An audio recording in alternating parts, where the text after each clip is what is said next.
Sy het al die memorandum van 2014, soos nou 3 jaar, ons is nou in 2018. Sy lees het maar, niks word gedoen nie, die padse licht is af, die mense word geroep, kans word geskiet, as ons Steva Papieros wil sien, she never came. But she go to Kailichas and other places. Now what's wrong with Capricorn? Wat het ons gedoen? Ons bly in donkerte, ons moet 3 maanden of 4 maanden wag voor hulle weer die padse ligte kan sit. By tyd het ons al 4, 6, 8 bote uit. Ons het die maan is, ons soek ons land terug. Die boordesite is nou Kakabantu, maar ons skool het Kakabantu. Hoekom ons bly op 'n hoek as backyard dwellers? We staan as een hokkie nou uitbrand, dan brand hy hele 12 hokkies op 'n jaar uit.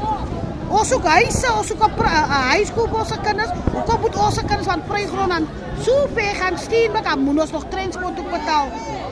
Daar's net een blaarskool en 'n ander Itemba Primary, ook 'n klein skool. Waar is die highschool? Ons meisiekinders word jong meisies, die jonges sien hulle word verkragt. You got my point. Maar sy's as aan wat ons